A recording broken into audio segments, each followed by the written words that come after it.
It's a crowded party, a veritable who's who of Palm Beach society, ready to close out the social season. But I don't care about any of that. I cut through the crowd with a single purpose: to find Senator Nicholas Preston. He's standing on the fringe alone, a drink of something dark and heavy in his hands.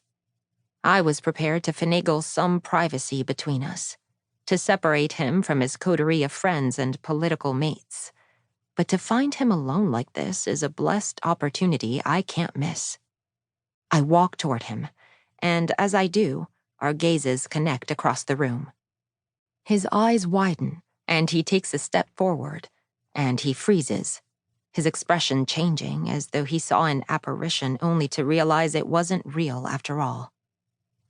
It isn't the first time I've been told I resemble my sister Beatriz. I close the distance between us on slightly shaky legs, filled with the unmistakable sensation that I'm inserting myself in a drama that's already started. I stop right in front of him, offering a silent prayer that we haven't just become an object of fascination for the entire room. I'm sorry, I know we've seen each other around, but I realize we've never been formally introduced. My sister, Beatriz. I know who you are, he interjects, none of the legendary Preston charm I've heard about on visible display.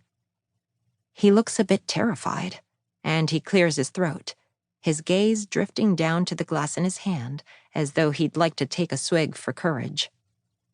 I've never cared for him. What little I knew of him was that he was engaged to another woman, and somehow Beatriz became his mistress. I never liked his position on Cuba much either.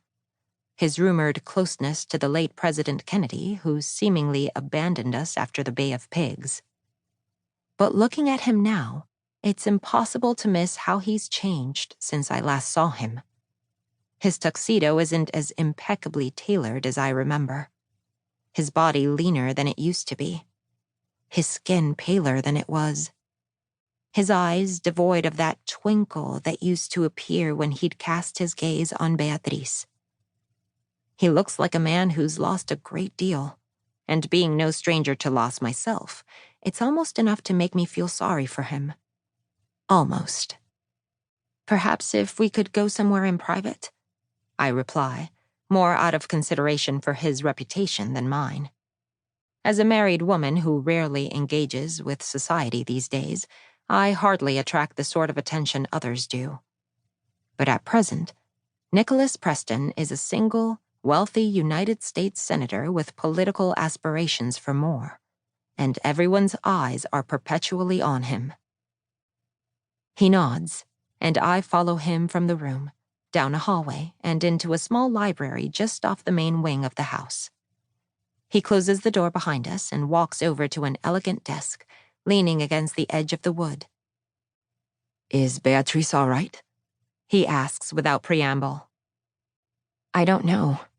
She's in Spain. Our sister Elisa used to speak with her nearly daily, but we haven't heard anything from her in weeks. He says nothing, but there's the barest flinch at the news that Beatriz is gone, and he looks like a man bracing himself for another blow. Did you know she was in Spain? I ask. Have you heard from her? Did she leave you? Elisa thinks she has, but Beatriz refuses to talk about it. Are you— Wait. He holds up a hand. Stop for a moment, please. I'm worried. We're all worried. It's not like Beatriz to just disappear like this.